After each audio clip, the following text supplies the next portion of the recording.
वृंदावनेश्वरी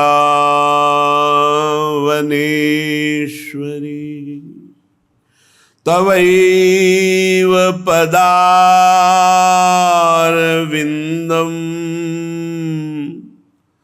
प्रेमामृतैकमकरन्द रसौघपूर्णम्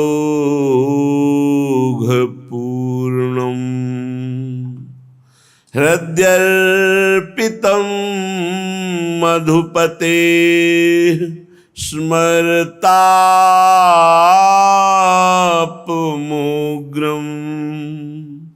निर्वापयत् परम शीतलमाश्रयामि निर्वापयत् परम शीतलमाश्रयामि। जयति जयति राधा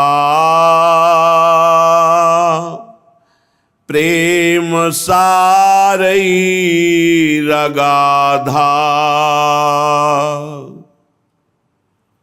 जयति जयति कृष्ण तदृशा पार तृष्णः जयति जयति वृंदं सत्सखीनां द्वयैक्यं जयति जयति वृंदा काननं तत्स्वधाम। जय हो जय हो। प्रेम रस अगाध समुद्र श्री राधा किशोरी की जय हो। और श्री राधा किशोरी के प्रेम रस में अपार त्रसातुर अनंत कोटि ब्रह्मांड नायक परात्परीश प्रभु श्री कृष्ण की जय हो जय हो। और प्रिया प्रीतम का मिलाप कराने वाली महाप्रेम रस में भरी हुई समस्त सहचरी वृंद की जय हो जय हो। जहाँ प्रिया प्रीतम और समस्त सहचरी वृंद परम सुख का अनुभव कर रहे हैं, ऐसे महामहिम परम कृपालु परम सामर्थ्यवान श्रीधाम वृंदावन की जय हो जय हो। जो श्रीधाम वृंदावन का आश्रय स्वीकार करता है तो उदार वृंदावन परम रस तत्व श्री प्रिया प्रीतम का धीरे धीरे परिचय कराता है, क्योंकि हृदय में इतनी सामर्थ्य नहीं कि हम उनके प्रेम रस समुद्र को सह सकें। तो सहत सहत बाढ़े भगति, धीरे धीरे उसके हृदय में प्रेम रस और तत्वबोध ये वृंदावन करा रहा है। जो वृंदावन के आश्रित है, संपूर्णतया अपना जीवन वृंदावन को प्रदान कर चुका है। राधा कृष्ण सुतत्वबोध विगत व्यर्थोरुशास्त श्रमः। धाम की कृपा से, गुरुदेव की कृपा से यदि तत्वबोध नहीं हुआ तो तुम्हारी साधना और शास्त्र स्वाध्याय और ज्ञान ये सब व्यर्थ चला गया। क्या तत्वबोध है? एकमात्र अपने आराध्य देव के सिवा दूसरा कोई नहीं है। ना कोई नीच है ना कोई उच्च है। अपनी भावना में सर्वान वस्तुतया निरीक्ष। अगर ये नहीं तो श्रीपाद कह रहे हैं सारी साधना और सब शास्त्र स्वाध्याय उसका व्यर्थ गया। यदि ये एक बात नहीं जागृत हुई कि मेरे आराध्य देव ही सब रूपों में विराजमान हैं। और श्री धाम वृंदावन में तो सब चिदानंद रूप है। यहां जड़ चैतन्य जितना कुछ हमें दिख रहा है ये सब चित स्वरूप है, चिदानंद स्वरूप है, ये सब भगवत स्वरूप है। वैसे तो संपूर्ण सृष्टि भगवत स्वरूप है, पर श्री धाम वृंदावन तो भगवत स्वरूप है ही, दृढ़ भाव रखना है। हरिराम व्यास जी कह रहे हैं, व्यास रसिक जन ते बड़े, ब्रज तजी अनत न जाहि, वृंदावन के स्वपच लो, जूठनी मांगे खाही। वही सबसे बड़े रसिक जन हैं जिन्होंने नियम ले लिया है कि ब्रज 84 कोस के बाहर कदम नहीं रखूंगा चाहे प्राण निकल जाए, और जिन्होंने जाति अभिमान अपना मिट्टी में मिला दिया है और वृंदावन के स्वपच की भी जूठन मांग कर खाते हैं। देखो, जाति अभिमान बहुत सूक्ष्म विषय है। देह का भाव मैं और मैं अमुक जाति कुल में पैदा हुआ, ये अविद्या है। जाति पाति कुल कर्म धर्म व्रत संस्कृति हेतु अविद्यानाशी, सेवक जी महाराज कह रहे, ये अविद्या है। जाति पाति कुल कर्म धर्म का अभिमान होना ये अविद्याकृत है, ये अज्ञानी जन नहीं समझते हैं। इसका महत्व आ जाना नहीं, महत्व मिटाना साधना है, महत्व बढ़ाना नहीं। व्यास रसिक जन ते बड़े, ब्रज तजी अनत न जाहि, वृंदावन के स्वपच लो, जूठ मांगे खाही। जो वृंदावन के स्वपच तक की जूठन मांग कर खाता है और जाति पक्ष को मिटा देता है, वो लाडली लाल का अत्यंत लाडला बन जाता है। वो बड़े जन हैं। उनको हरिराम व्यास जी ने कहा व्यास रसिक तेई बड़े। कौन? जो वृंदावन के स्वपच लो जूठन। साधारण किसी की हिम्मत नहीं हो सकती, जाति अभिमानी तो कर ही नहीं सकता है, ये विशेष लाडली जू का कृपा पात्र ही कर सकता है। मुहरे मेवा अनत के, मिथ्या भोग विलास, वृंदावन के स्वपच की जूठन खइये व्यास। बाहर के कोई मोहरे दे, मेवा दे, भोग विलास बोले, सब झूठा फंसाने वाला। और वृंदावन की स्वपच की जूठन मांग कर खाता हूं, हरिराम व्यास जी कहते हैं। करके दिखाया है, ऐसा नहीं। वो ऐसे अद्भुत अद्वितीय प्रकांड विद्वान शास्त्रों के कि शास्त्रार्थ में किसी को भी पराजित कर दे, ऐसी योग्यता मधुकर शाह जैसे महाभागवत राजा के गुरु और विशाखा सखी का अवतार है। व्यास मिठाई विप्र की, तामे गया, वृंदावन के स्वपच की जूठन खइये मांग। एक जगह नहीं, बहुत जगह वर्णन कर रहे। बाहर के सम्मान पूर्वक दी हुई उत्तम कुल की मिठाई त्याग दो, लेकिन वृंदावन के अगर स्वपच की जूठन मांग के खाने को मिले, अहो भाग्य, क्योंकि उससे प्रिया प्रीतम का प्रेम प्राप्त हो जाएगा। वृंदावन के स्वपच को रहिए सेवक होई, तासो भेद न कीजिए, पीजे पद रज धोई। बहुत ध्यान से सुन लो, ये सौभाग्य है। वृंदावन के स्वपच को रहिए सेवक होई, आचार्यों का आदेश है। तासो भेद न कीजिए, पीजिए पद रज धोई। पीजिए पद रज धो। पक्का अहंकार के नाश का एकमात्र सर्वश्रेष्ठ उपाय, औषधि सच्ची मानी।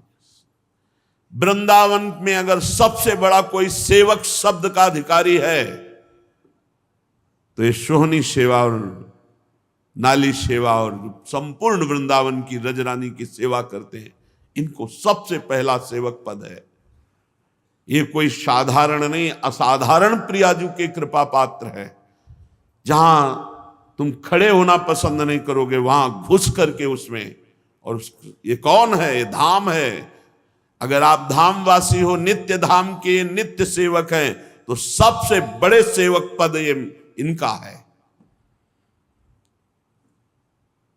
महारानी जू, रसरानी जू, रजरानी जू और मेहतरानी जू बराबर लिखा है। एक रानी आ रही थी तो सोहनी लगा रही थी, हमारे वृंदावन की प्रधान सेविका। उनका हटो हटो, रानी जी आ रही हैं। कौन सी रानी है? यहाँ राधा महारानी, यमुना रस रानी और रज रानी और मेहतरानी के सिवा कौन सी रानी है? साइड में खड़ी रहो, जब तक सोहनी नहीं लग जाए। तो रानी बोले नहीं, ये वृंदावन की हैं, इनसे नहीं। प्रिया प्रीतम के निज पार्षद है, इनको इस भाव से न देखना। आचार्य का आदेश है, आज आदेश का पालन करने का हमें सौभाग्य मिलेगा। वृंदावन के स्वपच को रहिए सेवक होई, तासों भेद न कीजिए, पीजिए पद रज धोई। आप देखना, जब आप इनके चरणों में हाथ लगा के धोगे ना, तुम्हारे हृदय में कैसा होता है देखना। और जब इनका चरणामृत पियोगे ना, तो जैसे जलती हुई आग में शीतल जल पड़ जाए, वैसे दैहिक दैविक भौतिक तीनों ताप जहां से प्रकट होते हैं, वो सब संस्कृति का मूल चक्र अहंकार वो गल जाएगा, नष्ट हो जाएगा। क्योंकि प्यारी जू के प्यारे महल की ये सेवा करने वाले निज पार्षद जन है। यही अहंकार भरा हुआ है, कूड़ा कचरा, मैं तपस्वी, मैं योगी, मैं उत्तम कुल, मैं जितेंद्र, ये कूड़ा करकट है, इससे भगवान नहीं मिलते। राजसूय यज्ञ में भगवान ब्रह्मा, शंकर, श्री कृष्णोदय पायन, व्यास देव जी, भगवान सुखदेव जी, महर्षि वशिष्ठ जी, जाजाल, याज्ञवल्क, कितने महापुरुष आए हुए थे, सब भगवत कोटि के, ईश्वर कोटि के। लेकिन भगवान को जो प्रिय बात है सबसे ज्यादा, वो है जिसमें किसी भी तरह का कोई भी अहम महत्व ना हो, किसी भी तरह का। तपस्या, ज्ञान, योग, पवित्रता, किसी भी तरह का, एकदम दैन्य। यही दरबार दीन को आदर रीति सदा चली आई, जेहि दीन पियारे वेद पुकारे, द्रवहु सुश्री भगवाना। भगवान ने व्यवस्था की थी यज्ञ पूर्ति की। जिस समय यज्ञ पूर्ण होगी तो शंखनाद होगा। यज्ञ पूर्ण हुई पर शंखनाद नहीं हो। युधिष्ठिर जी ने भगवान श्री कृष्ण से प्रार्थना की, महाराज त्रुटि क्या रह गई? आप सर्वज्ञ हैं, आप बता सकते। भगवान ने कहा, अकिंचन दैन्य अनन्य किसी महाभागवत की अभी पूर्ण पूजा नहीं हुई, उसने प्रसाद नहीं पाया। अकिंचन दैन्य अनन्य, तो कहा प्रभु किस लोक में ऐसा भक्त मिलेगा? तो उनका आपके ही नगर में। बोले प्रभु हमारे नगर में ऐसा महाभागवत रहता है और हमारी दृष्टि से चूक हो गई कि आज तक पहचान नहीं पाए। तो उनका नगर में नहीं रहता, रोज तुम्हारे महल में भी आता है। जब बताया कौन, तब कहा स्वपच वाल्मीकि। भीमसेन और अर्जुन जी को भेजा, जाओ उनको निमंत्रण दो, कल वो सम्मान पूर्वक यहाँ आए और उनको चरण प्रक्षालन करो, आरती पूजा करो और उनको बैठाल करके पवाओ। भीम अर्जुन गए, अभी तक ये रूप नहीं देखा। घर में देखा तो श्री ठाकुर जी विराजमान, धूप की गंध आ रही और मंजीरा लिए हुए कीर्तन में मस्त है। अकिंचन, कोई वैभव नहीं, कोई सुख सामग्री नहीं। साष्टांग प्रणाम करने का आदेश था निमंत्रण देने के समय। कहा प्रभु आप, अरे उनका महाराज जय जय, आप ये क्या कर? बोले नहीं, आपका हम तो रोज जूठन पाते हैं, आपकी निमंत्रण की क्या जरूरत? नहीं, प्रभु ने आज्ञा करी। ओह, रहने नहीं देंगे हमें लगता है नगर में शांति से। प्रभु के ऊपर प्रणय कोप किया। प्रभु आप कैसे चैन से रह रात? ये राजा महाराजा के प्रणाम करेंगे, चैन से भजन होगा आपका? पर आपकी इच्छा, आपकी आज्ञा, जोई जोई प्यारो करे। दूसरे दिन लेने गए, ऐसे लाए जैसे किसी महत जन है। बैठाल के पवाने के समय सावधान, द्रौपदी जी से अपराध बन गया। रात भर व्यंजन बनाए थे, राजभोग जब विविध पात्रों में परोसे गए तो एक बड़े पात्र में सब पलटा के डाल लिया और सब मिला लिया, मीठा खट्टा चरफरा सब मिला लिया। मिला के पाया, शंख नहीं बजा। युधिष्ठिर जी ने कहा प्रभु आप कह रहे थे कि जब अकिंचन अनन्य दैन्य महाभागवत पालेंगे, तो आपने महाभागवत स्वयं चयन किया, स्वपच वाल्मीकि जी, फिर शंख क्यों नहीं बजा? तो कहा इन महाभागवत के प्रति वैष्णव अपराध आप जनों में किसी का बना है, क्योंकि आप यज्ञ का संकल्प लिए। अगर आपके निज जनों से ना बना होता, बाहरी किसी से बना होता तो शंख बज जाता। तो अब निज जनों में 5 पांडव, द्रौपदी जी। द्रौपदी जी ने कहा हाँ मेरे मन में दोष बुद्धि आई। पूरी रात भर व्यंजन बनाती रही, अलग अलग, इन्होंने अलग अलग का स्वाद तो लिया नहीं, एक ही में मिला दिया तो लगा है तो अमुक ही, क्या जाने राजा महाराजाओं के पदार्थों का स्वाद। तो कहा वाल्मीकि जी आपने ऐसा क्यों किया? तो उनका इसलिए किया कि स्वाद तो प्रभु आप लेते, प्रसाद हम पाते हैं। भगवान ने कहा चरणों में झुको और प्रणाम करो। सब पांडवों ने, द्रौपदी जी ने जो ही चरण वंदना की कि प्रभु मेरा अपराध क्षमा, तेवी शंखनाद हो गया। हरिराम व्यास जी के ये वृंदावन धाम है। वृंदावन के स्वपच को रहिए सेवक होई, तासों भेद न कीजिए, पीजय पद रज धोई। जब पूर्णता का अवसर आता है तब भगवान कृपा करते हैं ऐसे। हमने संतों से सुना है, आद्य गुरु भगवान शंकराचार्य जी दिग्विजय करके जब काशी में गंगा स्नान करके जा रहे थे तो मक्खियां भिन भिना रही, ऐसा रूप रखा देवाधिदेव महादेव जी ने, और बहुत ही मलिन वेश ऐसे, और बहुत सेवक चल रहे थे, बड़ी स्फूर्ति से सबको चीरते हुए, और शंकराचार्य जी के समीप जाके ऐसे टक्कर मारी और वह दूर दूर। तो कहा कौन, किससे दूर? ओहो, बस मुस्कुरा दिए, समझ गए। तो उनका प्रभु प्रभु, उनका कौन किससे दूर? अगर ज्ञान है तो कौन किससे दूर? बस तासों भेद न कीजिए, पीजे पद रज धोई। व्यास कुली नहीं कोटि मिली, पंडित लाख 25, स्वपच भक्त की पा नहीं, तुलैन तिनके शीस। ओहो, जो भगवान के धाम का, भगवान के नाम में अहो वत्स पचतो गरीयान यज्ञभाग्य वर्तते नाम तुभ्यम, कह रहे करोड़ों कुलीन और 25 लाख उत्तम कुल वाले उस महाभागवत के समानता नहीं कर सकते जो धाम नाम रूप लीला में मगन है भगवान की। गोस्वामी जी ने कहा, तुलसी जाके मुख से धो क्यों निकसत राम, ताके पग की पग तली और मोरे तन की चाम।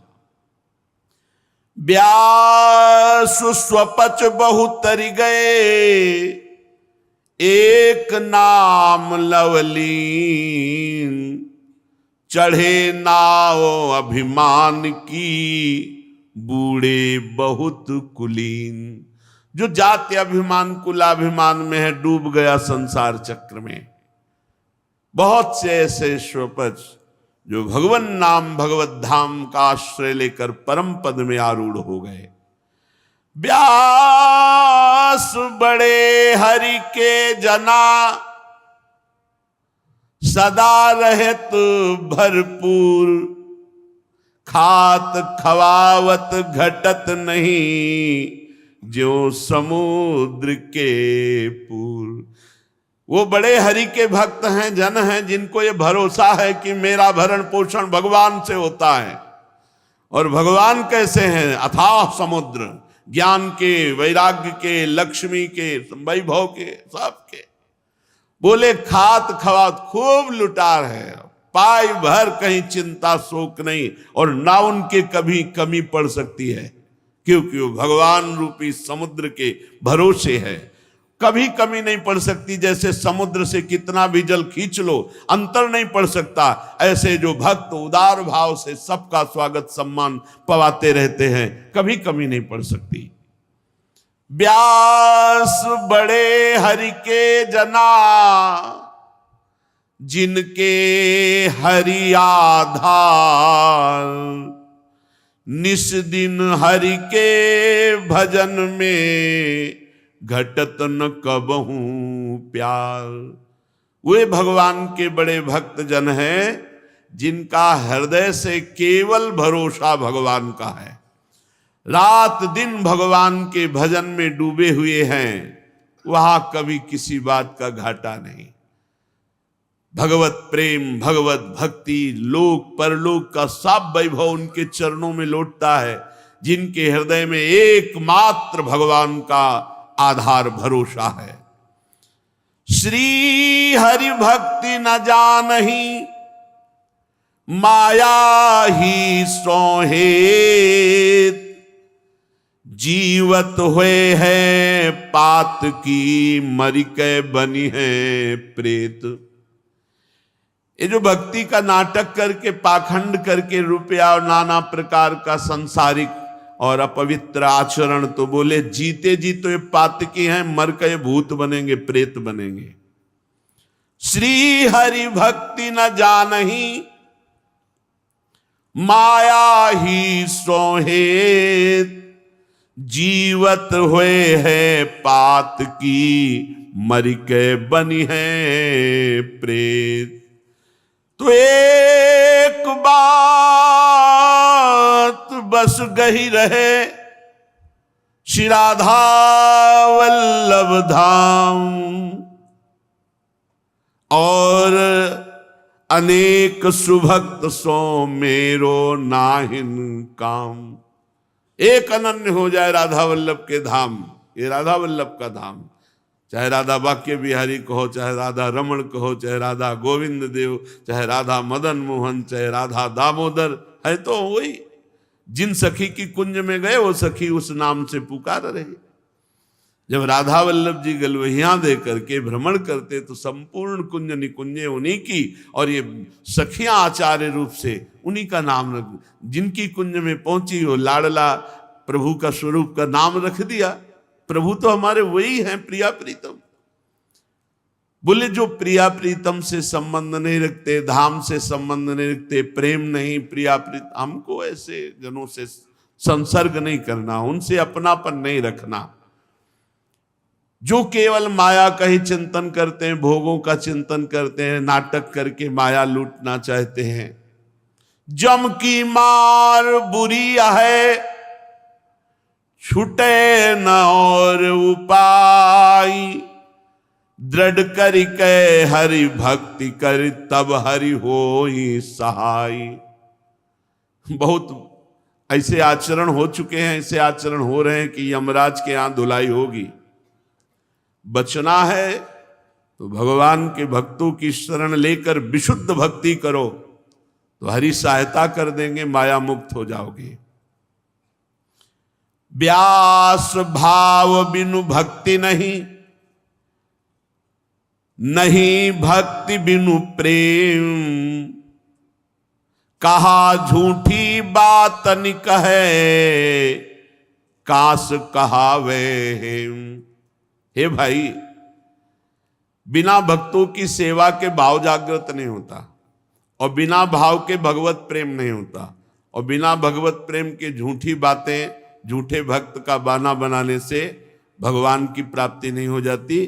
जैसे पीतल कभी सोना नहीं बन सकता, कांसा पीतल आदि कभी सोने के दाम नहीं बिक सकता। सोना एक अलग धातु है, ये अलग धातु है। ऐसे छल कपट पाखंड दंभ नाटक, ये भगवान कह रहे मोहि कपट छल छिद्र न भावा। जो श्री भगवान की विशुद्ध भक्ति, तो भगवान के नाम में बहुत प्रीति होती। भक्त की सबसे प्रथम भक्ति का लक्षण है अविरल भगवन नाम प्रीति, अखंड नाम जप, तैल धारावत नाम जप। व्यास नाम सम नाम है, नाम समान न कोई, नामी ते प्रगट्यो विदित, तदपि गर्वो होई। हरिराम व्यास जी कह रहे हैं प्रभु के नाम के समान केवल नाम है, प्रभु भी नहीं। नाम के समान नाम है, नाम समान न कोई। यद्यपि नामी प्रभु से ही प्रकट हुआ है नाम, पर प्रभु से भी बढ़ करके नाम है। तदपि गर्वो होई, इसलिए वही उपासक सर्वश्रेष्ठ महाभागवतों का रस अनुभव करेगा जो निरंतर नाम जप को पकड़ ले और अपने को सबसे छोटा नीच समझ ले, पार हो गया। तृणादपि सुनीचेन, अपने को सबसे नीचा, तृणते नीच अपनपो कहत, सेवक जी कह रहे हैं। बस अपने में नीच भाव, निरंतर नाम जप, सबका इष्ट भाव, सबके प्रति मैं सेवक सचराचर, रूप स्वामी भगवंत। अगर ऐसा भाव है तो बच जाओगे, नहीं तो हरिराम व्यास जी कह रहे हैं व्यास कनक अरु कामिनी, तजिए भजिए दूरी, हरि सो अंतर पारही, मुख दे जय है धूरी। व्यास कनक अरु कामिनी, ये लांबी तलवार, चले हुते हरि भजन को, बीच ही लीनी मारी। यदि नाम जब चल रहा है वो अपने में सबसे दीन भाव है, छोटा भाव, सब स्वामी हम सेवक, पार हो जाओगे, कोई प्रश्न नहीं आएगा। अगर अहंकार किए तो कनक, कामिनी और कीर्ति ये तुम्हारे मुख में कालिक पोत देंगे। अर्थात ये हरि स्मरण में अंतर डालकर अपने अधीन करके तुम्हें रौंद देंगे। चले हैं भगवान के भजन में, बहुत लंबी तलवार है कंचन कामिनी माया के हाथ में, वो काट के फेंक देती, इसी से अंतराय पड़ जाता है। भगवान की प्राप्ति का लक्ष्य भूल करके माया में बस विलासिता में फंस जाता है। इसलिए अपने को सबसे छोटा, निरंतर नाम जप और भक्तों की आराधना, बहुत जल्दी माया मुक्त हो जाओगे। बिल्कुल सीधा सरल उपाय है। और अभक्तों से दूरी। अगर कोई अभक्त है, भजन नहीं करता है, भगवत विमुख है, तो हमको उसका स्पर्श भी नहीं करना है। तिनको परस न कीजिए तज ध्रुव तिनको पास, वृंदावन नाम प्रिया प्रीतम रूप लीला धाम। इनसे जिनका संबंध नहीं है, बिल्कुल संसार के रचे पचे लोग हैं, तो व्यास बाग भुज भेटिए सहिए जीवन की हानि, साकत भगत न भेटिए पूर्वली पहचानी।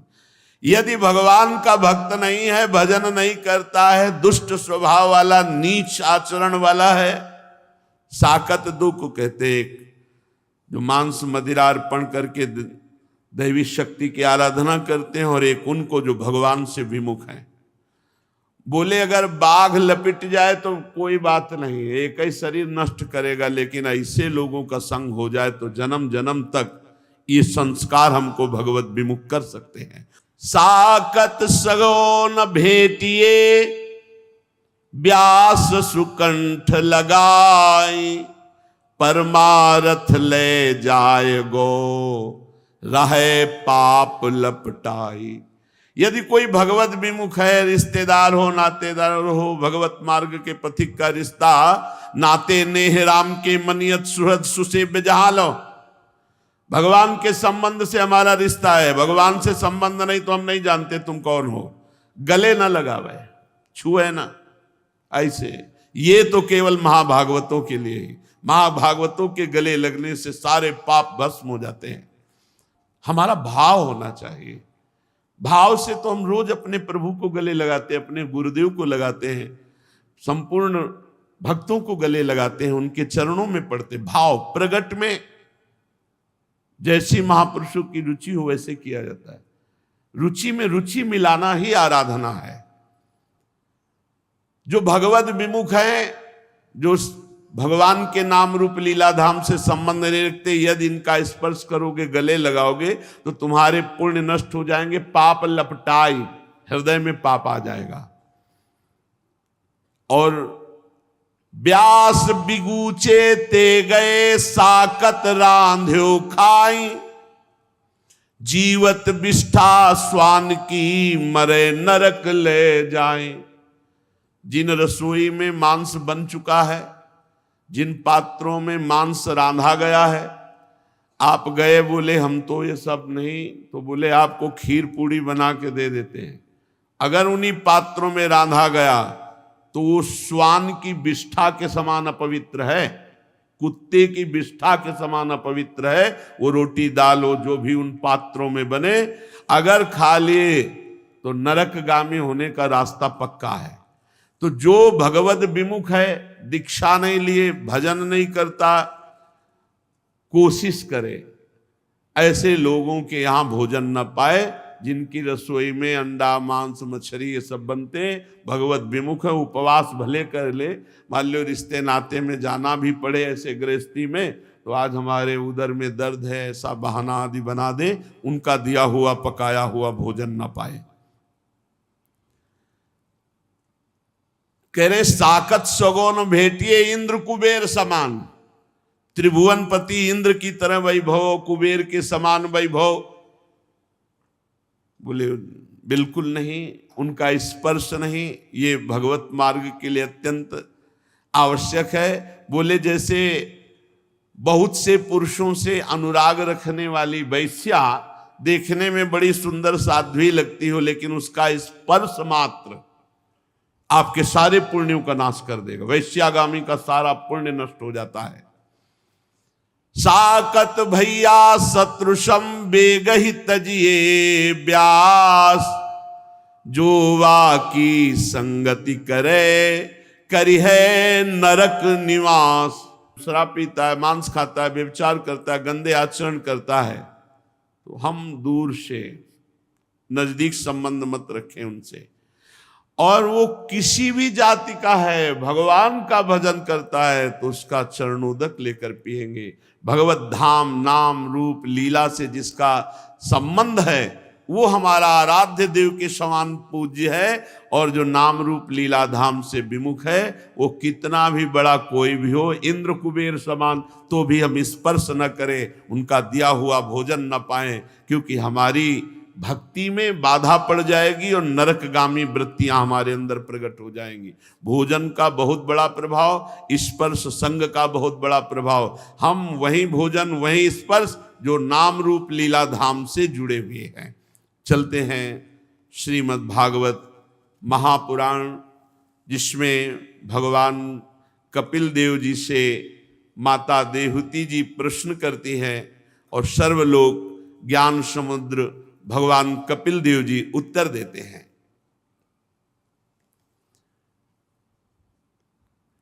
भगवान ने जब माता जी को उपदेश किया, आप कल सुन रहे थे कि देहाभिमान अहंकार ही जीव की दुर्गति का कारण है, और उसके नाश के कुछ सूत्र बताए थे कल, उनकी पुनरावृत्ति करते हैं क्योंकि ज्यादा लाभप्रद है। पहला था चित्त को अर्थात मन को, जहां जहां हट करके नाम जप कर रहे हैं, भगवत ध्यान कर रहे हैं, उससे मन चंचल होकर भागता है। ये सबकी शिकायत है कि हमारा मन भजन में नहीं लगता, भागता है। भागने दो, तुम मत भागो, कुछ नहीं बिगाड़ेगा मन। मन कह रहा मैं अमुक पदार्थ चाहिए, अमुक भोग चाहिए, आप चुप रहो, राधा राधा राधा सुनो मत, वो शांत होने लगेगा। मन को जीतने का सहज उपाय है मन को सपोर्ट ना देना। जब वो कह रहा है गलत बातें और आप चिड़चिड़ा रहे हैं कि अरे ऐसा क्यों कर, तो आप उसकी सत्ता दे रहे हैं और वो आपको बहुत परेशान करेगा। बिल्कुल प्रसन्न रहो। गंदी सी गंदी बात तो आपके अंदर पेश कर रहा है, चुप शांत, राधा राधा राधा राधा, ध्यान ही मत दो। मन की दुर्वासनाएं नष्ट हो रही हैं, वो आप पर शासन तब करेंगी जब आप राग कर ले या द्वेष। राग उसी में डूब गए, द्वेष अरे ये क्यों आ गया, पकड़ लीजिए अगर आप पकड़ पाओ ना, ये क्यों आ गया और ना अच्छा ना बुरा, राधा राधा राधा राधा राधा, वो सब शांत होता चला जाएगा। जहां जहां मन जाए वहां वहां से मन को हटाकर अपने नाम में जो गुरुदेव ने दिया, अपने मंत्र में जो गुरुदेव ने दिया उसमें लगाओ। दूसरा, मेरी कथा एकाग्रता पूर्वक श्रवण करो और उसका मनन करो, और जो उपदेश सुना है मनन किया उसको आचरण में उतारो। तीसरा, समस्त प्राणियों में भगवत भाव रखो। चौथा, किसी से भी झगड़ा न करो, वैर न करो, अपना दुश्मन न मानो किसी को। पांचवा, वस्तु व्यक्ति स्थान के संयोग से आसक्ति हो जाती और मिले, ऐसा कभी नहीं। साधक को चाहिए अच्छा भोजन, कोई प्रशंसा नहीं, रूखा सूखा कोई उदासी नहीं, नहीं मिला कोई परेशानी नहीं। वही एक स्थिति होनी चाहिए जो अच्छा स्वादिष्ट पकवान, खूब बढ़िया भोजन, वही स्थिति होनी चाहिए। रूखा सूखा वही होनी चाहिए भूखे रहने में, ना मिलने पर भी वही स्थिति। आसक्ति का त्याग, अपने साधु भाषा में कहा जाता है, कभी घी घना, कभी मुट्ठी भर चना, कभी वो भी ना बना, लेकिन हमारा मन शांत रहेगा क्योंकि किसी वस्तु व्यक्ति से आसक्ति नहीं की। और छठा, ब्रह्मचर्य। सातवां, प्रपंच की बात ना करने की धारणा में मौन। और अगला, भगवान को अर्पित किए बिना ना पानी पीना है, ना अन्न पाना है, ना कोई वस्त्र पहनना, सब भगवत प्रसादी करके एकांत में रहने का स्वभाव, शांत स्वभाव, सबके प्रति मित्र स्वभाव, दयालु स्वभाव, धैर्यवान, ऐसे उपासक का अहंकार गलित हो जाता है। और जब उसे तत्व ज्ञान प्राप्त हो जाता है तो देह और देह संबंधी स्त्री पुत्र घर परिवार आदि की जो ममता है अज्ञान के कारण वो नष्ट हो जाती है और सब में वो तत्व दर्शन करता है।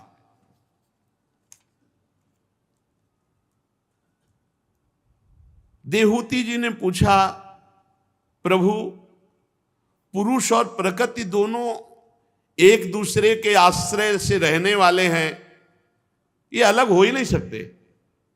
प्रकृति और पुरुष, देह और आत्मा, ये हम लोगों के अज्ञान निवारण के लिए पूछ रहे हैं। वस्तुतः उनको तो ये ज्ञान है ही। प्रभु पुरुषम प्रकृतिर ब्रह्मन विमुंचन्ति करहिचित, ये अलग कैसे हो सकते हैं? इसलिए मुझे लगता है कि प्रकृति पुरुष को कभी छोड़ ही नहीं सकती, क्योंकि रह ही नहीं सकती। ब्रह्मन जिस प्रकार पृथ्वी का गुण गंध है, गंध के बिना रह नहीं सकते। जल का रस है, वो रस के बिना नहीं। उसी प्रकार पुरुष प्रकृति के बिना नहीं रह सकता, ऐसा हमें लगता है, देहूति जी ने कहा। तो जिनके आश्रय से अकर्ता आत्मा को कर्म बंधन प्राप्त हुआ, अगर पुरुष और प्रकृति अलग अलग नहीं हो सकते तो कैवल्य पद कैसे प्राप्त होगा, कैसे मोक्ष पद प्राप्त होगा? प्रभु ये मुझे संशय है कि प्रकृति पुरुष अलग अलग कैसे रह सकते हैं। श्री भगवान ने कहा, माता जैसे काष्ठ में अग्नि रहती है पर दिखाई नहीं देती, आप घर्षण करो दो काष्ठ लेकर बहुत तीव्रता से तो चिंगारी उठ पाए, उसमें अग्नि का वास है। और जब अग्नि उत्पन्न कर ली जाए तो अग्नि लकड़ी को भस्म कर देती, केवल आग रह जाती है। इसी प्रकार यदि साधना की जाए तो प्रकृति भस्म हो जाएगी। प्रकृति किसे कहते हैं? कल आपको याद है प्रकृति किसे कहते हैं? तो बोले 24 तत्वों को प्रकृति कहते हैं। बोले कौन कौन से 24 तत्व हैं? बोले पंच महाभूत और उनकी तन्मात्राएं, शब्द स्पर्श रूप रस गंध, और अंतःकरण चतुष्टय, 5 ज्ञानेंद्रिया, 5 कर्मेंद्रिया, 24 तत्वों को प्रकृति कहते हैं। और इसी प्रकृति में जो अपनापन कर लिया, मैं मेरापन कर लिया, उस आत्मा को जीवात्मा कहते हैं। वो 25वां तत्व है, कल चर्चा हुई थी। तो ये जो प्रकृति में अपनापन हो गया है, जब कोई निष्काम भाव से गुरु प्रदत्त उपासना को बहुत काल तक करता है, ध्यान रखना, जो गुरु प्रदत्त उपासना को, अपने धर्म को निष्काम भाव से बहुत काल तक करता है और मेरी कथा बहुत काल तक सुनता, जब बहुकाल करी सत्संगा तबै होए सब संशय भंगा। बहुत सुंदर बात है। अपने गुरुदेव के द्वारा दी हुई उपासना को बहुत काल तक एक नियम, और भगवान की कथा को बहुत काल तक, बहुत काल से फंसा हुआ मन भोगों में है, तब उसके अंदर तत्व चिंतन चलता है। उस तत्व चिंतन से ज्ञान, ज्ञान से प्रबल वैराग्य, और प्रबल वैराग्य से नियम, और फिर नियम से ध्यानाभ्यास, मन की एकाग्रता, इससे अविद्या प्रकृति भस्म हो जाती है। गाढ़ चिंतन भगवान का, शरीर का चिंतन छूटा, खत्म। जैसे काष्ठ में अग्नि रहती है, मंथन करने से प्रकट होकर उस काष्ठ को भस्म कर देती है, ऐसे ही इसी शरीर में हमारा अपनापन हो चुका है, इसी में हम साधना करते हैं और साधना से प्रकट ज्ञानाग्नि के द्वारा शरीर भाव को भस्म करके सहचरी भाव को, भगवत भाव को प्राप्त हो जाते हैं। स्वतंत्र बंधन मुक्त हो जाता है। अब उस बंधन मुक्त पुरुष का प्रकृति कुछ नहीं बिगाड़ सकती। किसका? जिसने गुरु प्रदत्त साधना बहुत काल तक की, बहुत काल तक सत्संग सुना, फिर उससे प्राप्त तत्व चिंतन, सब में प्रभु है, इस तत्व चिंतन से बढ़ा हुआ ज्ञान, ज्ञान से दृढ़ वैराग्य, वैराग्य से अपने इष्ट में एकाग्रता और एकाग्रता से तन्मयता, तन्मया। अब इष्ट में तन्मय तो भस्म हो गया देह भाव। अब ऐसे जिसका देह भाव नष्ट हो गया, भाव देह को प्राप्त हुआ है, उसको अब प्रकृति दोबारा कभी अधीन नहीं कर सकती। जैसे सोए हुए पुरुष को स्वप्न में बहुत से अनर्थ देखने पड़े, लेकिन जब जग गया तो स्वप्न वाला अनर्थ अब उसको भोगना नहीं पड़ेगा। ऐसे ही जिसको ज्ञान प्राप्त हो गया है, भगवत चिंतन में तन्मय हो गया, अब प्रकृति उसको विक्षेप नहीं डाल सकती, जो भगवत प्राप्त है। जिसे तत्व ज्ञान हो गया है या जिसका मन निरंतर भगवान में रम गया है, इन दो को प्रकृति कुछ नहीं बिगाड़ सकती। लेकिन बहुत कठिन है। अनेक जन्मों, भगवान के अनेक जन्मों से बहुत समय तक हमारा चिंतन भोगों में रहा है, शरीर में रहा है, संसार में रहा है। अब इस चिंतन को पलट करके आत्मस्वरूप में या भगवान में लगाना बहुत कठिन है। अगर लगा लिया तो ब्रह्मलोक पर्यंत समस्त भोगों से वैराग्य प्रदान करने वाला ज्ञान प्रकट हो जाएगा चिंतन से। महाधैर्यवान भक्त, जब धैर्यवान शब्द इसीलिए कि लंबे समय तक नियम से रहना है, लंबे समय तक सत्संग सुनना है, लंबे समय तक अच्छे आचरण करके अपने स्वधर्म का पालन करना है, तब मेरी कृपा से उसे तत्व ज्ञान प्राप्त होता है। फिर उसके तीनों देहों का राग भस्म हो जाता है। फिर योगी ऐसे परम पद पे पहुंचता है जहां से लौट कर नहीं आना होता। माता जी, यदि मेरा भक्त चाहे तो उसे अणिमादिक सिद्धियां प्राप्त हो जाती हैं, किसी और साधन की जरूरत नहीं है। जहां मृत्यु की भी दाल नहीं गलती, वो मेरा अविनाशी परम पद सहज में प्राप्त हो जाता है, जो मेरी भक्ति करता है। माता जी ने पूछा कि योग के कितने अंग होते हैं, पीछे पूछा था, उसका स्वरूप क्या है? भगवान कपिल देव जी ने कहा, योगस्य लक्षणम वक्षे सबीजस्य नृपात्मजे मनो ये नैव विधिना प्रसन्नम याति सत्पथम। हे राजपुत्री नृपात्मजे, मैं तुम्हें योग के लक्षण और ध्येय स्वरूप के आलम्बन से युक्त संपूर्ण योग का वर्णन करता हूं, जिसके द्वारा चित्त शुद्ध होकर परमात्मा में प्रवृत्त हो जाता है। ध्यान पूर्वक सुनो। जो पहले खूब शास्त्र स्वाध्याय और सत्संग करता है, ये तो पता चल जाए कि हमारा मार्ग क्या है।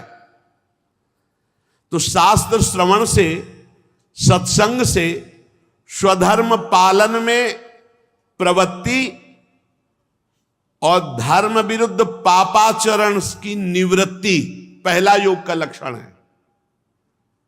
खूब सत्संग सुने, शास्त्र स्वाध्याय करे और ये पता चले कि धर्म क्या है, धर्माचरण क्या है, अधर्म क्या है और धर्माचरण क्या है। धर्माचरण में प्रवृत्ति और अधर्माचरण में निवृत्ति, ये शास्त्र स्वाध्याय और सत्संग से पता चलता है। संसार के बंधन छुड़ाने वाले धर्मों में प्रेम और संसार में फंसाने वाले कर्मों से निवृत्ति। योग के लिए पहली आवश्यकता शास्त्र स्वाध्याय सत्संग से इतना ज्ञान हो जाना चाहिए कि धर्माचरण किसे कहते हैं, धर्माचरण किसे कहते हैं, फिर संसार से छुड़ाने वाले धर्मों के आचरण में प्रवृत्ति, संसार में फंसाने वाले कर्मों के आचरणों से निवृत्ति। अब दूसरा, योग के लिए दूसरी बात आवश्यकता, किसी भी योग के लिए, यहां तो आगे अष्टांग योग का वर्णन होगा, लेकिन किसी भी योग के लिए इतनी आवश्यकता, जहां तक हम आपको बताएं कि यहां तक सबको आवश्यकता है, ये सबको आवश्यकता है।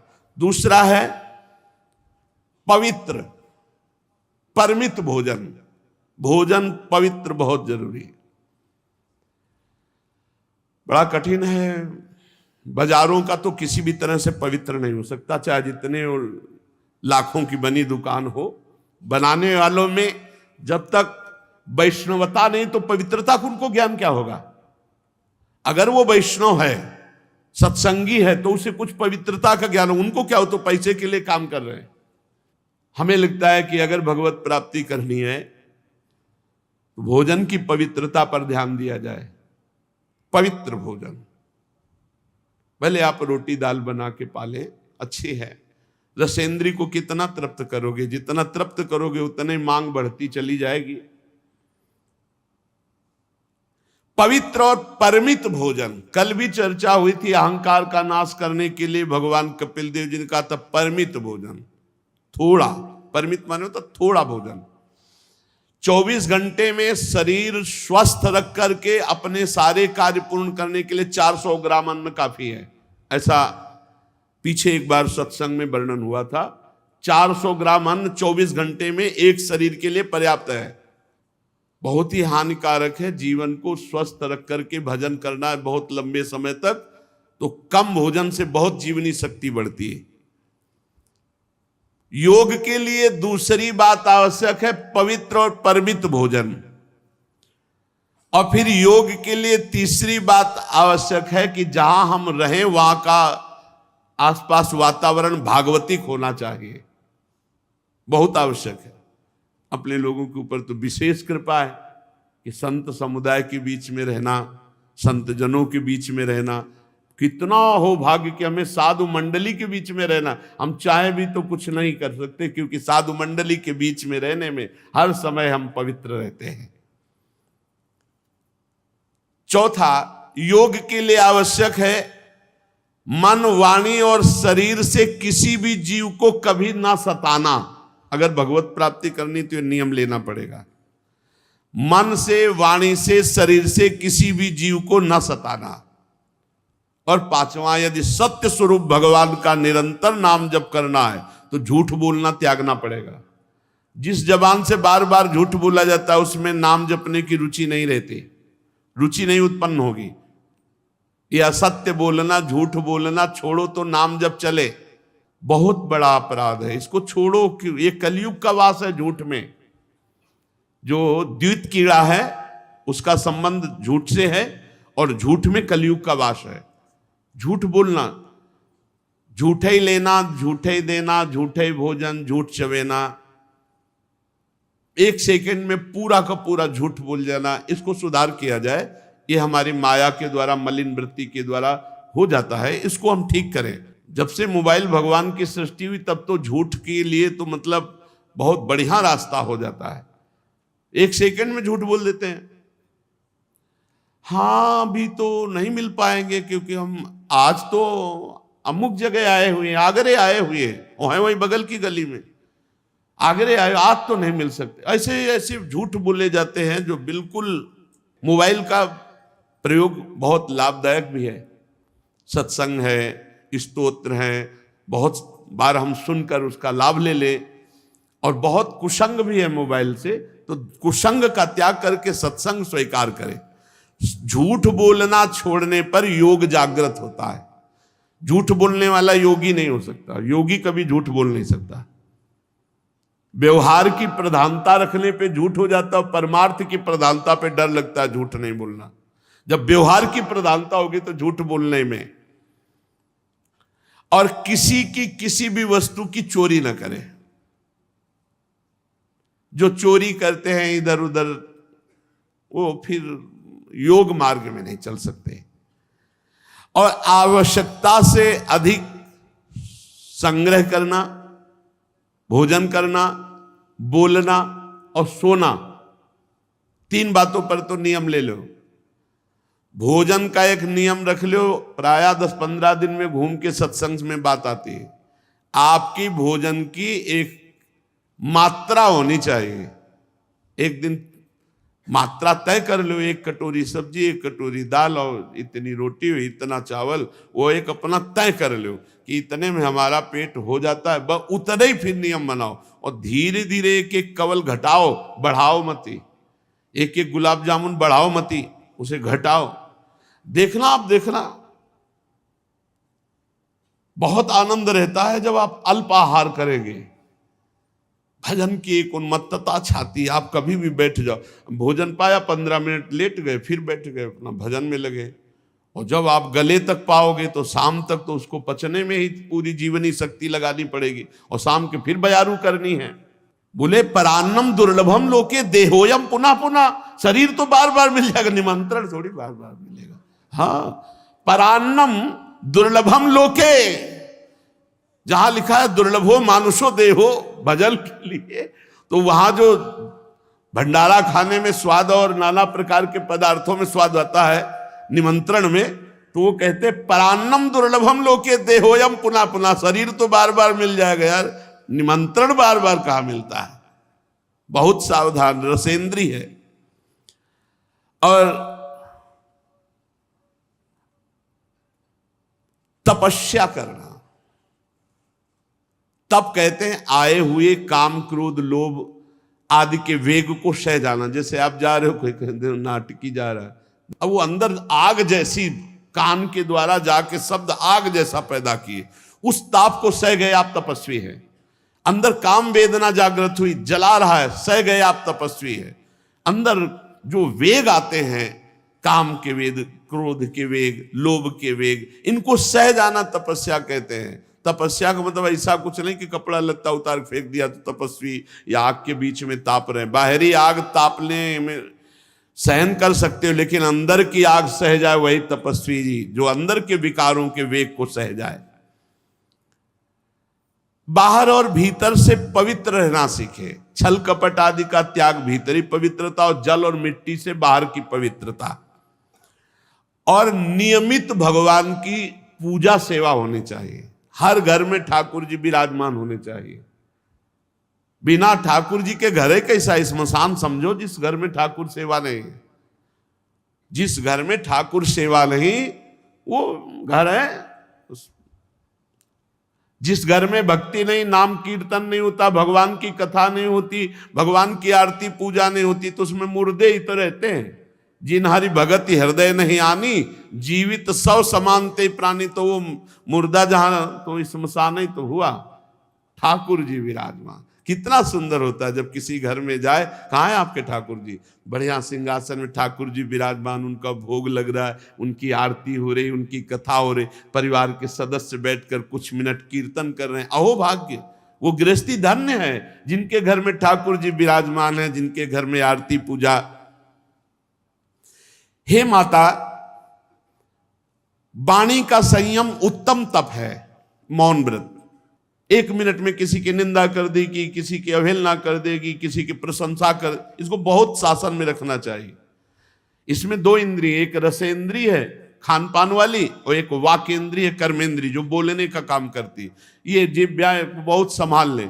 हमारे संतों ने कहा कि अगर 10 इंद्रियों में 1 इंद्रिय काबू में हो गई, रसेंद्री, तो 9 काबू में हो गई, और रसेंद्री काबू में नहीं तो फिर और काबू। बहुत संभाल के इसको 2 प्रकार से ठीक करो। 2 इंद्रियां हैं, एक रसेंद्री, एक वाकेंद्री। पहले यही द्वारा इसे कब्जे में ले। जिसका भोजन नीरस उसका भजन सरस, जिसका भोजन सरस उसका भजन नीरस। पक्की बात है, अनुभव गम्य, अनुभव की बात कहते हैं। पहले भोजन पर सुधार करो। संसार में अच्छे अच्छे कहने आने वाले पदार्थ जब परोसे जाएं तो अब विरक्त हो, जो मिलेगा पाएंगे, बहुत कम मात्रा में लीजिए। और रूखे सूखे पदार्थों को, जो उचित आहार है उसको ले लीजिए।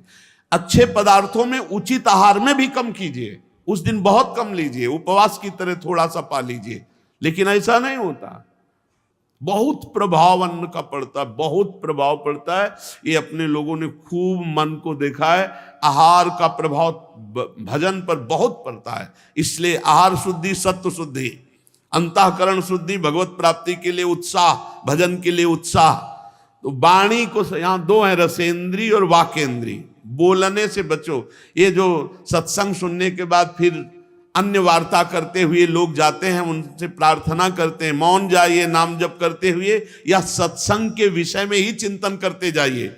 ये सत्संग सुनाओ, इसके बाद फिर प्रपंच की वार्ता करते हुए जा रहे हो, ये ठीक नहीं है। सत्संग का विस्मरण हो जाएगा। पूज्य स्वामी श्री नारदानंद सरस्वती नैमिषारण्य में जब सत्संग करते थे तो सत्संग के बाद 1 घंटा समय देते थे सबको।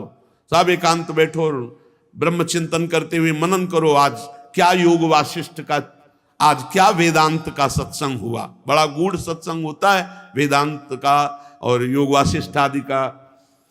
तो वाणी का संयम बहुत आवश्यक है। हम कहते हैं कि जड़ मौन मत लीजिए।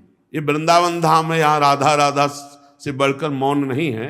जब आपको नाम कीर्तन करना हो तो वाणी खोलिए, जब आपको पद गायन करना हो तो वाणी खोलिए, जब आपको भगवत चर्चा करनी हो तब वाणी, अन्यथा मौन रहिए। वाणी का संयम। अब योग के लिए जो अत्यंत आवश्यक है वह है आसनों का उत्तम अभ्यास। उसे हर योग में इसका, चाहे वो भक्ति योग हो चाहे ज्ञान योग हो, कम से कम 2 घड़ी तो एक स्थिति में बैठने का अभ्यास बना ही लेना चाहिए। 2 घड़ी कहते हैं 48 मिनट। सिद्धासन, पद्मासन, सुखासन। सुखासन तो एकदम साधारण समझो, जैसे ऐसे बैठे ऐसे सुखासन, पलथी मार के। और नहीं, नौजवान साधकों को तो बैठना ही चाहिए पद्मासन और सिद्धासन में। कथा सुनने के लिए भी बैठे तो सिद्धासन में बैठे हैं। 6-6 घंटे 8-8 घंटे का अभ्यास जब बचपन से होता रहा तो वही 50 मिनट के बाद पीड़ा और फिर 20 मिनट में शून्यावस्था, फिर बैठे रहो। मतलब 1 घंटा 10 मिनट अगर आप पद्मासन से गए तो फिर बैठे रहो 2 घंटे 2.5 घंटे 3 घंटे 4 घंटे, जैसा तुम एकाग्रता अपनी कर, वो आनंद साय मचता है। कभी करके देखना हमारी बात, साय मचता है एकदम, राउंड राउंड मंत्र हो रहा दिमाग में, एकदम वो अद्भुत आनंद जो वाणी के द्वारा बताया नहीं जा सकता। 2.5-3 घंटे के बाद शरीर शून्य एकदम, और भगवत मंत्र में या रूप में या अपने ध्येय में पूर्ण तन्मयता। ये जीवन के लाभ है। ये रसगुल्ला हलवा थोड़ी लाभ है, तो सब जीव खा रहे, निद्रा भय आहार मैथुन ये सब जीव भोग रहे। कितनी देर बैठ सकते हो आसन में? आप लोग देखिए, पद्मासन, सिद्धासन, सुखासन, बिना हिले 48 मिनट तो ऐसे बैठा जा सकता है। जिनका शरीर बहुत रोग ग्रसित हो बात तो अलग है। अभी आप लोग सब नौजवान हैं, अधिकतर साधक तो हमें लगता है 1-1.5 घंटा तो बैठने का अभ्यास साधनों में होना ही चाहिए। कि हम जो साधन कर रहे हैं, वाणी पाठ ही कर रहे हैं तो पद्मासन लगा के बैठे, वाणी पाठ एकदम सीधे से। इंद्रियों को वश में करने वाला, मन को वश में करने वाला, शरीर को वश में करने वाला, स्वभाव पवित्र, चरित्र उत्तम, सातरति सातरति सा लोकांतारते। उपासना में अपने तन मन को अधीन न किया तो उपासना का है कि भाई। एक उपासक कह रहे थे कि हम जब समाज में व्यवहार में जाते हैं तो बड़ा विक्षेप होता है। बाहर से कहीं से आए थे, उनका कच्चा हो अभ्यास। 1 मिनट में भरी सभा में, 1 मिनट में शून्य, खत्म। अब आप बोलो हल्ला मचाओ तो चिड़ियां चहचहा रही। लक्ष्य पे स्थित अभ्यास योग युक्तेन चेतसा नान्यगामिना। एक ऐसे परमार्थ थोड़ी होता है भरी बाजार में समाधिस्थ हो जाए, भरी बाजार में अपने इंद्रियों को ब्रह्मागार वृत्ति में एकदम डुबो दे, तब तो कुछ कमाई हो रही है। हम आए हैं, 3 दिन से भोजन नहीं मिला, लेकिन भगवदाकार वृत्ति में कोई अंतर नहीं पड़ा, इसमें आए हैं। हमें पूरा जगत उपहास करे, अपमान करे या सम्मान करे, हमें इससे कोई फर्क न पड़े, हमारा भजन चलता रहे। आसनों का अभ्यास, अगर आप ब्रह्मचारी हैं, आप आहार संयमी हैं और आप आसनों पे बैठते हैं, सवाल ही नहीं उठता कि आपके अचानक कोई चोट लग जाए, वो बात अलग है। वायु जनित पीड़ा योगी को कभी नहीं होती, अवस्था जनित बाधा योगी को कभी नहीं होती, ऋतु जनित बाधा योगी को कभी, उसके लिए 12 महीना समान होते हैं, क्योंकि एकाग्र होकर अपनी प्राणवायु का संयमन किए हुए आसनों के द्वारा शरीर को, तो यही आनंद लेने के लिए तुम भगवत मार्ग में चाहे प्राकृतिक भोगों का या परमात्मा जनित आनंद, तो प्राकृतिक भोगों के लिए फिर बाबा जी बनने की क्या आवश्यकता थी? उसके लिए तो बहुत बढ़िया संसार के मार्ग हैं। जब हम परमार्थ में आए तो यार सुखा दो अपनी इंद्रियों को, मान लो मेरी प्रार्थना, बंधन मुक्त हो जाओगे, महासुख में निमग्न हो जाओगे। ये कोई सुख नहीं है, नारकी सुख है। सच्ची मानिए, जितना अच्छे अच्छे पदार्थों में आप सुख लेने की चेष्टा करते हैं, वो सुअर वैसे ही विष्ठा में अनुभव करता है। जैसे आप अच्छे अच्छे गद्दा में सोने की चेष्टा, वो कीचड़ में वैसे ही सुख लेता है। जैसे आपको बच्चे प्रिय से उसको बच्चे प्रिय, कोई अंतर नहीं। अंतर इतना है, वो भजन करके भगवत प्राप्त नहीं हो सकता। आप मन को एकाग्र करके परमात्मा चिंतन से भगवत प्राप्ति कर सकते हैं। अन्य योनियों में भगवत प्राप्ति की गुंजाइश नहीं। आसनों का अभ्यास, स्थिरता पूर्वक बैठना बहुत जरूरी है। त्वगेंद्री में कुछ ना कुछ हलचल होती रहती है। अगर आप एकाग्रता थोड़ी कीजिए तो देखिए, जहां आप एकाग्र हों यहां खुजलाहट, कुछ ना कुछ वो हलचल त्वगेंद्री, उसी हलचल को रोकना है। अब वो मन कहेगा यहां खुजलाहट हो रही, राधा राधा राधा राधा, यहां हो रही राधा राधा राधा राधा, अभी मान लो, नहीं तो फिर जब प्रकृति शासन में लेती है तो हो जाता है। अभी परमात्मा आराधना से प्रारब्ध को क्षय कर लो, संचित कर्म को भस्म कर लो, क्रियमाण को निष्प्रभावित कर दो और भगवत प्राप्त हो जाओ। और अगर अभी ज्यादा दुलार करोगे शरीर को, कुछ मिनट प्रार्थना, 48 मिनट कम से कम नवीन साधक बिना हलचल के एक आसन में बैठना सीखे। इतना तो करो कभी भी। अरे बहुत बड़ा समय है अपने पास, 24 घंटे। अरे अभ्यास नहीं करोगे तो आप 10 घंटे सो लो, फिर भी आलस नहीं जाने वाला, फिर भी नहीं जाने वाला। भगवान कपिल देव जी कहते हैं प्राणवायु का संयमन करना वैसे बहुत सुखद है भजन के लिए। निरंतर नाम चलाने के लिए प्राणवायु का संयमन बहुत। और हम आपसे कह रहे हैं, इसमें भक्ति योग के लिए हम कठोर प्राणायाम का आदेश नहीं करते, पर इतना तो होना चाहिए। जैसे आप नाम जप कर रहे, धीरे धीरे नाम जप करते हुए ऊपर श्वास लेते जा रहे, अधिक से अधिक नाम जप करते हुए। हम बिल्कुल पकड़ने की बात एक भी नहीं कह रहे, और ये सब अनुभूत हम बातें कह रहे हैं। अपने तो प्राणायाम का अनुष्ठान गुरुजनों के सामने नैष्ठिक ब्रह्मचर्य में हुआ था। संन्यास मार्ग में योग प्रधान मार्ग होता है। धीरे धीरे नाम या मंत्र जपते हुए ले जा, बिल्कुल नहीं पकड़ रहे, वो बंद कर लिया, नाम जप कर रहे हैं, जितना छक के नाम जप, फिर धीरे से छोड़ दिया, फिर श्वास निकाल दी, फिर श्वास नाम जप करते हुए। देखो अभी अभी आपका मन एकाग्र हो जाएगा, भागना बंद कर देगा। ये आंतरिक कुंभक और एक बाह्य कुंभक है। श्वास छोड़ दी नाम जप करते हुए, अब ली नहीं, बंद कर ली। अब प्राण व्याकुल जब हो, फिर छोड़ दिया एकदम नाम जप करते हुए, फिर खाली को रोक लिया। ये बाह्य कुंभक है। कोई नहीं जान पाएगा कि आप प्राणायाम कर रहे हैं। आराम से धीरे से लीजिए।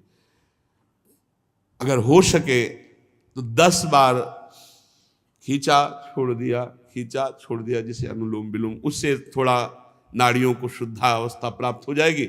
और फिर ये कीजिए, आप देखिए आपकी भूख बढ़ेगी, आपके जो पाचन तंत्र में विकार हो रहे हैं वो दूर हो जाएंगे, आपकी जो शरीर में पीड़ाएं होती हैं वायु के कारण वो दूर हो जाएंगी, और सबसे खास बात, हमारा भजन में एकाग्र हो जाएगा मन।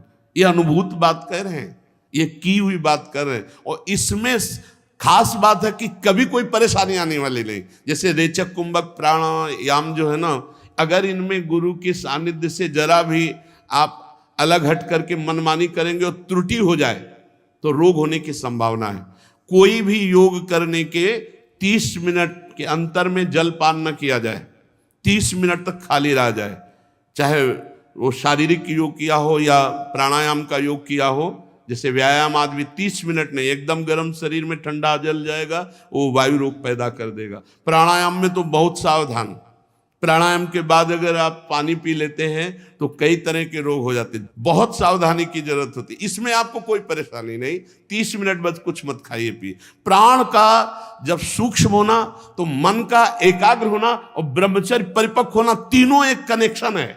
ब्रह्मचर्य ठीक होना, मन का एकाग्र होना, प्राणों का संयमित होना, प्राणों का संयमित होना, मन का एकाग्र होना, ब्रह्मचर्य ठीक। यही तो हमारे भगवत मार्ग में उत्साह बढ़ाने वाला है, यही हमें भगवत मार्ग में तेज प्रदान करता है। कभी थकान नहीं लगती, कभी थकान नहीं।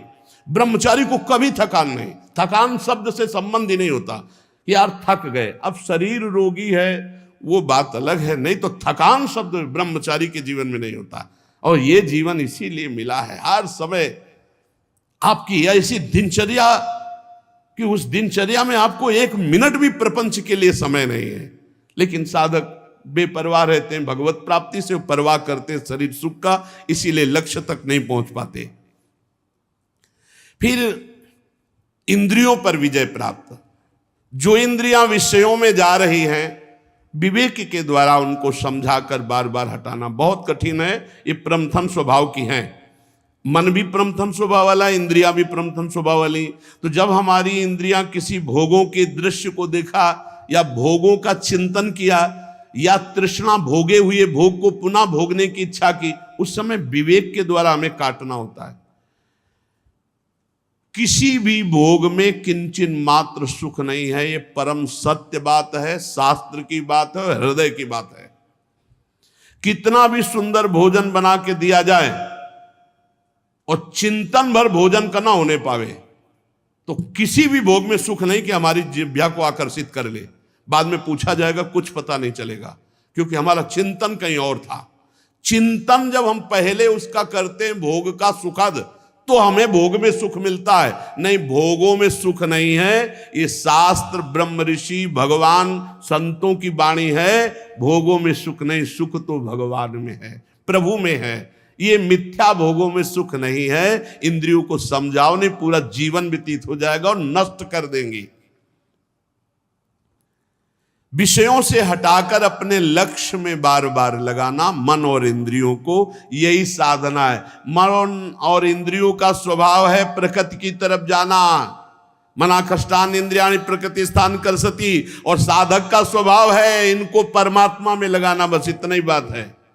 संसारी पुरुष की सिद्धांत इंद्रिया मन ये सब भोगों में जाएंगे स्वाभाविक, और साधक का भोगों से हटाकर परमात्मा में लगाना, यही तो साधना है। और किस बात की साधना है? मन को अपने लक्ष्य पर केंद्रित रखना, अपने लक्ष्य पर लगाए रखना, और भगवान की लीला चरित्रों को सुनकर उनका चिंतन करना, और व्रतादि साधन भी करना। इससे बड़ा लाभ मिलता है। जैसे बहुत से भाग्यशाली जन व्रत अनुष्ठान करते हैं, करना चाहिए। हम कहते हैं और कोई व्रत की भावना ना हो तो कम से कम हाथों को 15 दिन में 1 दिन के लिए फुर्सत तो दे दो, 1 दिन के लिए फुर्सत दे दो, 1 दिन भोजन छोड़ दो, थोड़ा जल आदि के द्वारा निर्वाह करो। महीने में 2 दिन तो रखो, ऐसे कोई भी रख लो, पूर्णिमा अमावस्या रख लो, एकादशी रख लो, द्वादशी रख लो। हमारा लक्ष्य है भगवत भजन, हमारा लक्ष्य है भगवत प्राप्ति। जो ये व्रत है इनसे हमें जीवनी शक्ति बढ़ती है। ऐसा ना समझे कि इनसे कमजोरी आती है। आप देख लीजिए, 15 दिन में 1 दिन भोजन छोड़ दीजिए, कोई दिन ऐसे स्वाभाविक छोड़ दीजिए।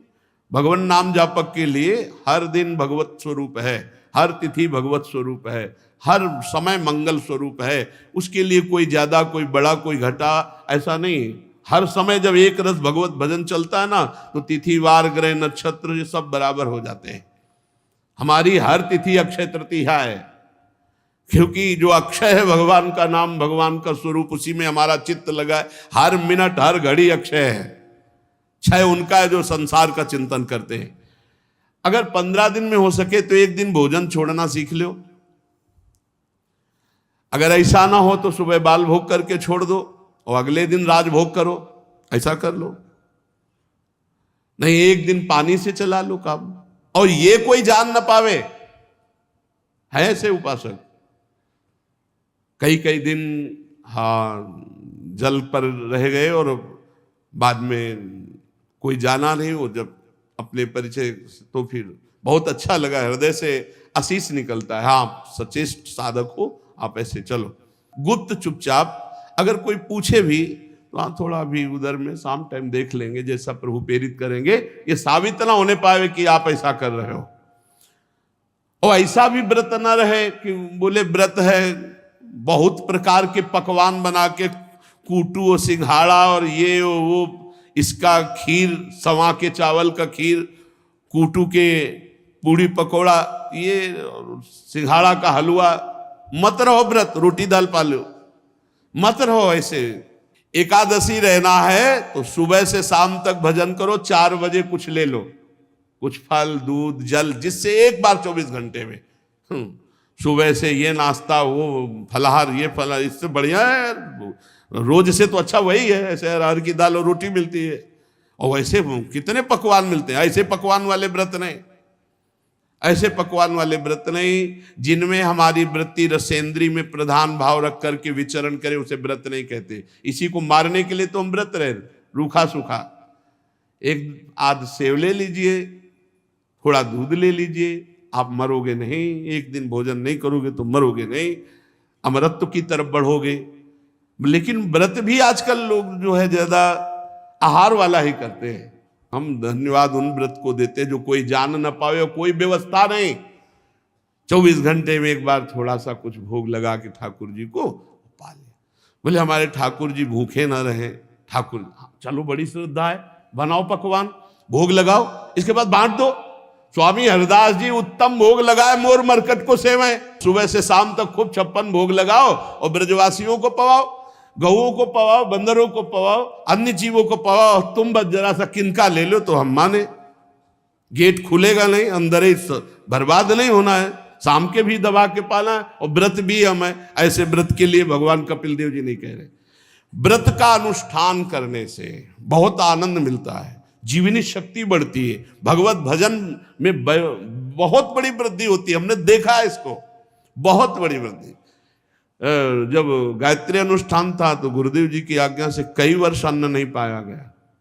फलाहार में, वो गांव के फलाहार में क्या होता, उबली हुई आलू या गुड़, या बहुत बहुत कृपा हो गई तो दूध, सेव, संतरा तो साल 2 साल में कभी कोई आ जाए गंगा किनारे, बड़ा आनंद, गंगा जल पी के थोड़ा गुड़ आदि थोड़ा। और प्राणायाम जो है ना भूख की पीड़ा होने देता है, ना शरीर को कमजोर होने देता है। ये 2 चीजें हमने पकड़ी। प्राणायाम ना भूख की पीड़ा होने देता है, ना शरीर को कमजोर होने। दिनचर्या वैसे ही, और तेजोमय दिनचर्या, प्राणवायु का संशोधन, प्राण बहुत बलवान हो जाते हैं। जितना स्थूल प्राण होते उतना कमजोर हो जाते हैं, और जितना सूक्ष्म प्राण होते हैं उनमें तेज होता है, भागवतिक तेज होता है। चित्त को सदैव एकाग्र करके परमात्मा में लगावे। हे माता जी, भगवान के चरण कमलों का ध्यान करना चाहिए। स्थिर आसन पर बैठकर प्राणवायु संशोधन करके, इंद्रियों को विषयों से हटाकर, वाणी को मौन, मन को निसंकल्प और परमात्मा चिंतन में। अब देख रहे हैं अपने भगवान के चरणारविंद। पहले तलवे से शुरू करते हैं। भगवान के श्री चरण के तलवे में वज्र, अंकुश, ध्वजा, कमल, ये मंगलमय चिन्ह है। लाल लाल तलवे हैं, अद्भुत लालिमा भगवान के श्री चरणों से। और भगवान के फिर हम श्री अंगुलियों का ध्यान करते हैं। भगवान के नख चंद्र से अद्भुत तेज प्रकट हो रहा है, और वो तेज हमारे हृदय में प्रकाशित हो रहा है। ये हम ध्यान अपने हृदय में कर रहे हैं। भगवान के सांवले चरणारविंद, लाल लाल अरुणिमा लिए हुए तलवे, जौ, वज्र, अंकुश, ध्वज आदि मंगलमय चिन्ह, कैसी सुंदर अंगुलियां, और उनके कैसे सुंदर नख से अद्भुत कांति, तेज प्रकट हो रहा है। शास्त्रों में तो वर्णन, शास्त्र कोटि सूर्य संप्रभा, सहस्त्र सहस्त्र हजारों हजारों करोड़ों करोड़ों सूर्यों के समान भगवान की नख कांति का तेज है। भक्तजन जब ऐसा ध्यान करते हैं तो उनके अज्ञान अंधकार का नाश होकर ज्ञान प्रकाशित होता है, भगवान के चरणों का ध्यान। वैसे उपासक तो चलते फिरते उठते बैठते हर समय गौर वरण सावल चरण रच मेहंदी के रंग, ये तो ऐसे छाए रहते रहना चाहिए। हम लोगों का ध्यान कैसा होना चाहिए? पलकन को जैसे अधिक पुतरिन सो अति प्यार, ऐसे श्री राधा वल्लभ लाल के पल पल चरण संभार, ऐसे श्री लाडली लाल के छिन छिन चरण संभार। पलकन को जैसे अधिक पुतरिन सो अति प्यार, ऐसे गौर वरण सावल चरण रच मेहंदी के रंग, तीन तरुवन तर लुठत रहे रतिजुत कोटि अनंग, अति सुकुमारी लाडली पिय किशोर सुकुमार। दोनों सुकुमार तत्व प्यारी जो प्यारे जो कैसे गलबहियां दिए हुए निकस कुंज ठाढ़े भय भुजा परस्परंस, श्री राधा वल्लभ मुख कमल निरख नयन हरिवन। दिखाई नहीं दे रहे आपको? सांवले गौर चरणारविंद आपके हृदय में आज्ञा चक्र में नहीं झलक रहे? गौर वरण सांवल चरण, देखो कैसे लालजू का वाम चरण दाहिने चरण को क्रॉस करते हुए ललित त्रिभंगी, और कैसे गोरे चरणारविंद दोनों पार्श्व में विराजमान। कैसा सुंदर नूपुर, कैसा सुंदर महावर श्री लाडली जी के, कैसे लालजू के सी चरणों में मेहंदी रंगी हुई। यही तो हमारे धन है, यही हमारी सिद्धि है, और यही हमारी साधना है। आठों पहर इन्हीं का चिंतन करना, हृदय के अंधकार को दूर करके अद्भुत ज्ञान प्रकाश। इन्हीं के धोवन से गंगा जी प्रकट हुई हैं, जो त्रिभुवन के पाप का नाश करते हुए महादेव जी के माथे पर विराजमान है। अलकनंदा देवगंगा, मंदाकिनी पाताल गंगा, भागीरथी भूतल गंगा, तीनों लोगों को पाप ताप रहित करती हुई महादेव जी के माथे पे जो विराजमान है, सिर पर जो विराजमान है, वो गंगा जी कौन है? इन्हीं सांवले चरणारविंद का धोवन तो है, जिनके पवित्र जल को मस्तक पर देवाधिदेव महादेव धारण करते हैं। जब कोई श्री भगवान के चरणों का ध्यान करता है तो जैसे इंद्र वज्र का प्रहार करते तो पर्वत चकनाचूर हो जाता है, ऐसे भगवान के चरण कमलों का चिंतन मात्र पहाड़ के पहाड़ पाप को नष्ट करके आनंद प्रदान करता है। माता जी फिर भवभयहारी अजन्मा श्री हरि के चरणों से ऊपर की तरफ बढ़ते हैं ध्यान में, फिर पिंडलियों का ध्यान करते हैं, फिर घुटनों का ध्यान करते हैं, फिर विश्व विधाता ब्रह्मा जी की माता सुरवंदिता कमल लोचना लक्ष्मी जी अपने कर कमल से जो दबा रहे हैं भगवान के उन जंघादेश का चिंतन, ऐसे चरण दबा रहे। फिर भगवान की अलसी के फूल के समान नीलवर्ण और बल की निधि गरुण जी की पीठ पर शोभायमान दोनों सी चरणों का, चरण से लेकर जंघा तक का ध्यान करते हैं। भगवान के फिर नितंब बिंब का ध्यान करते हैं, फिर जो नितंब में पीतांबर बंधा हुआ है वो घुटनों तक ऐसे फहरा रहा है, फिर उस पीतांबर के ऊपर स्वर्णमयी करधनी की लड़ियां जो सुशोभित हो रही कमर में, हम उसका ध्यान करते हैं। फिर संपूर्ण लोकों के आश्रय स्थान भगवान के उदर देश का, फिर नाभि सरोवर का, इसी नाभि से कमल प्रकट हुआ और इसी से ब्रह्मा जी और ब्रह्मा जी से संपूर्ण सृष्टि प्रकट हुई। फिर ऊपर बढ़ते हैं, भगवान के विशाल वक्षा स्थल का चिंतन करते हैं, जहां कौस्तुभ मणि, सुंदर सुंदर रत्नों के हार और श्री जी का निवास, श्री लांछन चिन्ह, नेत्रों को परमानंद प्रदान करने वाला भगवान का वक्षा स्थल। फिर भगवान के गले का चिंतन करते हैं, जिसमें कौस्तुभमणि विराजमान है।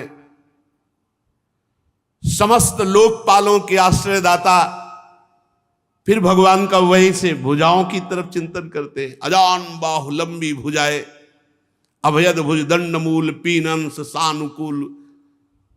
अपने भक्तों को अभय प्रदान करने के लिए जिनकी भुजाएं फड़कती रहती, उन भगवान की भुजाओं का ध्यान करते हैं।